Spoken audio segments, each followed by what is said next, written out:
Where's my purse?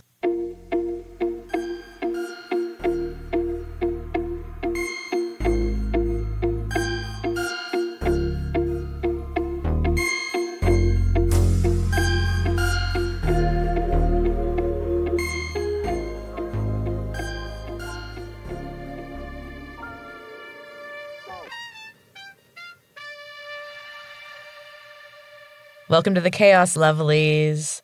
So it's been well over a month since I recorded an episode. And honestly, is there anything more ADHD than that? The reason for the delay is another common ADHD trait, which is adding more projects. This used to be a super busy time of year for me with holiday preparations, concerts, special activities, as well as a yearly play that I wrote and directed every holiday season. I have always just done way too much, especially this time of year. I have cut things down a lot since then. For my mental health, it was just absolutely necessary. I could not keep functioning at that kind of level. It was not healthy for me physically, mentally, anyway. So, currently I have a ton of creative ideas, and I actually have the opportunity to make some of them happen. I can't pass this up, but I also know that I need to keep things manageable. I don't want to lose an opportunity because I have put too much on my plate and can't handle it. I tend to just get way too excited about things and then just take on way too much. Maintaining my peace during the holidays definitely takes a focused effort, more so than usual, which is honestly at times just exhausting. And I have reached my limit.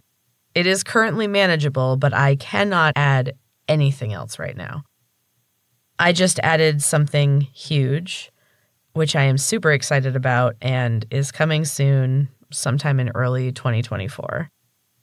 But yeah, no more. This is enough. It's nice to finally know that I have limitations and allow myself to have limitations, if that makes sense. I always just went above and beyond and felt like I had to prove something. I don't know, I guess prove my worth, really. And now I just feel fine, existing. I don't feel like I need to apologize for it or prove anything to anyone. And that has been really nice and also really helpful for maintaining my mental health. And speaking of mental health, the holidays are upon us, and I am well aware of how challenging this time of year can be. And honestly, I don't have any advice. I won't even try to give any. I'm just surviving the best I can and trying to enjoy it if possible. This year is starting out a lot less stressful than usual. When I was in my super healthy, trying too hard mom phase, I both loved this time of year and despised it. The part of me who loves a good production with a lot of razzle-dazzle went hard at Christmas. I made it fucking magical, let me tell you. But also, it was exhausting and just over so quickly. And it always kind of left me feeling hollow and empty afterward. More so than usual. It was a lot. I was a lot back then. I also used to shop and overspend as a way to deal with masking and burnout during the holidays. So the kids got a ton of presents from Santa. But if you've ever used shopping for your serotonin, you know that the high is usually over by the time the package arrives at your house. And then there's usually some, buyer's remorse and some guilt afterwards. I guess that's kind of like the hangover period when you realize what you've done. And with Christmas, you do get kind of a second round of serotonin from these things that you bought, but it's still just extremely short-lived, Not sustainable, not fulfilling. In the U.S., we just had Thanksgiving, our yearly tradition of stuffing ourselves with too much delicious food, and hopefully taking a moment to think about all of the things that we have to be grateful for. And even as I say it, I am cringing a little because I also know how it feels to go through this holiday completely hopeless and depressed. It's really hard to be grateful when you're in just a pit of despair. Luckily, I have been working my way out of that, and my family had a really fun Thanksgiving this year, for which I am just so incredibly grateful. I don't even have the words. We made just a normal, yummy dinner on the actual day. We had meatloaf on Turkey Day. Whoops. But we were celebrating our combined Thanksgiving and Christmas with my in-laws on Saturday. So we waited for our turkey until then, and it was such a wonderful time, and I'm just so grateful for all of them. Like, beyond words grateful. I was sitting in a room, like, filled with neurodivergent people, and just feeling 100% comfortable, which never happens, like, especially at holiday gatherings. Those have always been kind of torturous for me, and this was just incredible. Like, I just sat there kind of thinking, like, these are my people, you know? I kind of realized that I do have a family beyond just my little home, and that there are people who don't mind my weirdness and even celebrate it. And that's just incredible. It's such a gift. I'm sorry if I'm getting a little emotional. It kind of stirred up a bit of holiday warmth for me again, and to be honest, it has been quite a while since I have felt it for real. The holidays are hard. They can be fun, and they can be beautiful, and they can be magical, but they are hard. During my trying way too hard times, I also just dreaded the onslaught of food and goodies at this time of year. I know very few people who have not ever struggled in some way with food, and this time of year just brings it all right to the forefront. So the newest development in my healing quest is that I have become ambivalent about food. It just doesn't hold the power over me that it used to. I don't use it to abuse myself anymore, and by stopping that, I have actually just started to naturally lose weight, which has never happened in my entire existence. Starting at 8 when I went on a diet for the first time. I have never lost weight naturally in my life. And all I had to do was, like, stop worrying about it. It's wild. I spend, like, almost no time thinking about food anymore, and it used to run every single moment of my life for decades. I couldn't have even imagined getting to where I am now. I don't think that I would have thought this was real or possible. And now I have to admit that getting COVID also kind of contributed to this because I lost my sense of taste for 6 months. And honestly, I still don't have most of it back. My taste has been messed up ever since. And food has truly just become fuel for me about 80% of the time. I definitely still have my Ben & Jerry's moments, you know. I just cannot physically consume food in the quantities that I used to. I eat a little bit and then my body's like, hey, I don't want any more. And I know this may sound like normal to some people, I don't know, but this is not normal for me. And the ease at which it's happening now is not normal for me. And it's kind of weird because it's been coming on really slowly, you know, over time, and I'm just barely starting to realize, like, that all of these things have changed so drastically. And it's just incredible. The food panic hasn't returned with the holidays either. I know we're kind of just getting into them, but Halloween was like a completely different experience for me this year. I did not eat a single piece of candy, and I did not care. I honestly don't care about sweets anymore. That was also something that happened after I had COVID, and when I got my taste back, nothing tastes the same, and sweets don't really taste that good. Chocolate doesn't taste that great. It's just, I don't know, I'm like a different person. It's weird. Because again, like, sweets, chocolate, sugar, it used to run my life. I used to use it like a drug. I would binge on it. I've used it to numb these, like, feelings. I was constantly just trying to fill this gnawing emptiness that I felt inside for as long as I can remember. Not that that ever worked for very long. Again, it's just a little dopamine and then it goes away. And the sugar spikes and then goes away and you feel lower than ever. And the gnawing emptiness is still there. I was thinking about it recently and I realized that I have not been feeling that in quite a long time. And I honestly never thought I would get here. It's incredible. And I'm excited because I can actually enjoy food this holiday, just in much smaller amounts. But I have found that I really enjoy just eating like a normal amount of food and not having that like bloated, overstuffed, like painful stomach feeling that I always used to have holidays and, on binge days too. But it's just so nice to be able to enjoy something in a reasonable amount and have it be sufficient. Feel satisfied. I feel satisfied. It's incredible. I know I keep saying that, but like, this is all so strange for me.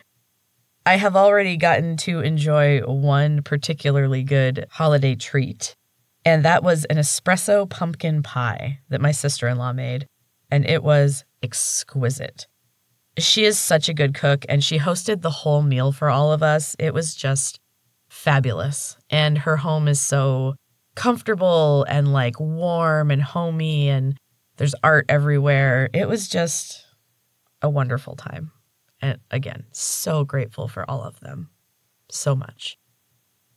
So now over in ADHD land, like I'm not there all the time, but let's continue talking about the holidays because they are a whole journey when you have ADHD. I handle it by making lists upon lists upon lists. I have since I was a kid. And then after making all of these lists and planning everything out like so specifically, I have to then try not to stress about all of these things that I don't have done yet. I can't even look at the list because it's just too much stress. This year's been extra rough. I don't know. So I will admit, I do still go hard at Christmas. Overall, I really do love Christmas. It's been incredibly hard recently, but there's also the other side of things where I love creating Christmas. I love being Santa. And even though my kids are pretty much adults at this point, I don't think that's ever going to go away. So luckily they enjoy my Christmas crazies. So yeah, I still go hard, but now I just try to also ask for help and also try to ease up on my annoying perfectionist ass because the self-hatred used to loom large during this time of year. And if I'm not careful, that one can sneak back in pretty easy. I don't know how I have ever done this and stayed organized, but I have managed it for the last 17 years, since I had my first baby. I don't know. I know I was a lot more stressed. And honestly, the kids loved it all, but they love the simpler holiday things too.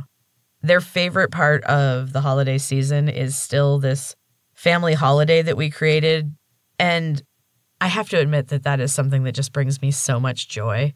Because I just made up this random, I don't know, it's just a day of comfort and coziness. It's kind of based on hygge. I believe it's a Danish holiday thing. But it's all about comfort and there's gifts and good food. And it's just become our favorite holiday tradition. And it just warms my heart. Anyway, to keep with the holiday theme, I thought it would be fun to look up coping methods for handling the holidays when you have ADHD. And I found an article that had 5 ways to handle your ADHD during the holidays. It's all pretty basic information, but I figured it might help someone and hopefully might help me too. So number 1 is to create a calendar of important tasks and events. This one I definitely do. And they make the point to jot things down in a pocket calendar as well because we put everything into our phones now. It's all digital, and we don't physically write things down as much anymore. And that is actually something that can help solidify things in your memory. I always take notes on things. I always write things out by hand because it does help cement it in my brain. Of course, they also say that if you don't want to do that, to make sure that you have a calendar app, just keep track of your stuff. I think if we have ADHD and we've survived this long, we all kind of know how to do that, right? At least for the most part. So number 2 is prioritize your needs and honor them. And this one is always a struggle for me. I was raised to believe that I was not important and that I was always the least important all year round. But holidays especially brought it out, especially with a big extended family when I was growing up. And it was rough. And then when my kids were little, I was in like Wonder Mom mode and I just overbooked because I always feel pressure to say yes to everything, but there's something about the holidays that just ramps it up. And there's also just so many more things going on because everybody needs help with whatever project, fundraiser, whatever they're doing. And they say just the best thing to do is to set limits for yourself. And they have some suggestions. Ask yourself how much you can really do this holiday season without feeling overwhelmed. I had to be real honest with myself about that one because I want to do everything. And then it says be selective when making commitments. So don't do everything. Recognize that your time, money, and energy are limited. And that's true of everyone. So let go of the guilt of feeling as if you should be able to do more. It's like this article was written directly to me. Yeah, I am really working hard to prioritize my own energy and time because I give those away way too freely and then do not save anything for myself. I am getting better at it, but this time of year, it is so hard. And so their last suggestion is remember that even though it's the season of giving, you can still say no to things for which you don't have time. You can be giving, you don't have to be all giving, you know? And they also say to remember if any obligation makes you feel uneasy or stressed, it's okay to just politely say like, no thanks, thank you for thinking of me, and then just decline, which I'm so bad at doing. So number 3 is be consistent with your sleep, exercise, and self-care routines. Oh my goodness.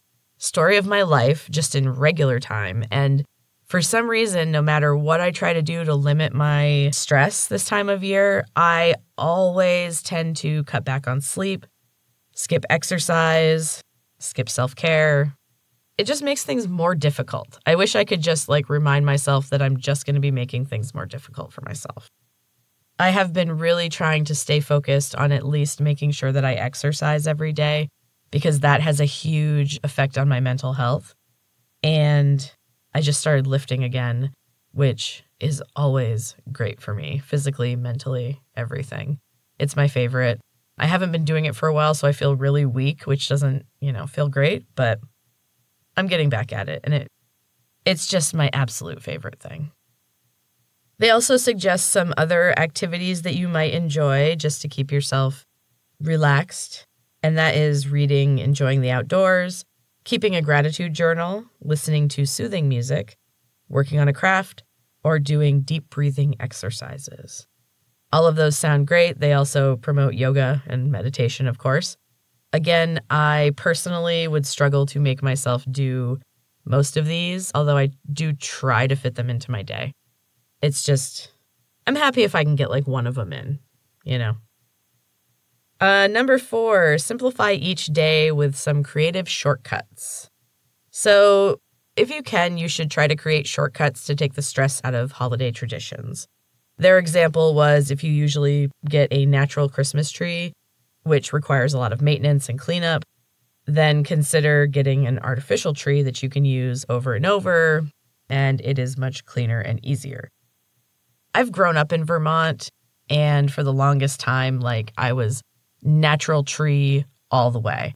And honestly, I still kind of wish I could be, but just currently, I don't have the bandwidth, the time, the energy to deal with a natural tree. And we did get a fake one and have used it for the last couple of years. And it is amazing how much smoother things go. Putting up the tree has always been kind of stressful. And it was when I was a kid too. And I don't want that to be part of my Christmas tradition. So I think I will trade the ease of the fake tree, for the smell of the natural one. Now I just buy a wreath made of real pine, and it smells lovely. And finally, their fifth piece of advice is to break bigger tasks into easier, smaller chunks. SMART goals, in other words. And they make the point that people with ADHD should not set too many goals for like one sitting. And that's another thing that I've really been trying to do, because I would make a to-do list and I always thought like, I'm going to put everything that I need to do and then I'm just going to get done as much as I can. And honestly, that can be kind of demoralizing at times because, you know, what if you only do 2 things out of a list of 10 things that ideally you would do, but you knew you weren't going to have enough time? So I have been trying to set much simpler lists and try to be more realistic about my time and how long things are going to take. Usually putting like 4 or 5 things on a list at the most. And it has been so nice. It is so satisfying to actually finish a list and feel like I've had a productive day. And I know that it is the exact same thing, but for some reason doing it this way just helps me so much mentally.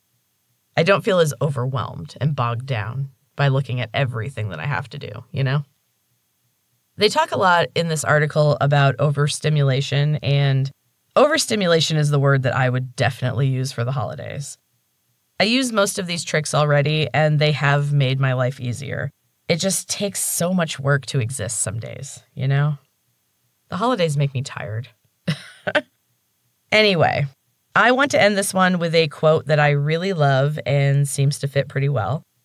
It's from E.E. Cummings, who I used to love in high school because they used only lowercase letters, and I did that as well in high school. I was especially obsessed with lowercase e. I have always been super weird.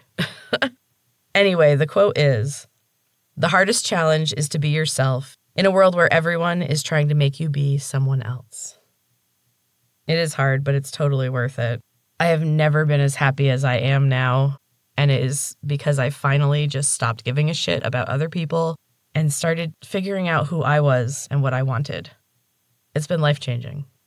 Absolutely life-changing. So that's all for this episode, lovelies. I hope you have a wonderful week. I hope you do something this week that brings you closer to your dreams. I hope you find a moment of peace to just breathe during this hectic and festive time of year. And of course, I hope you find your purse.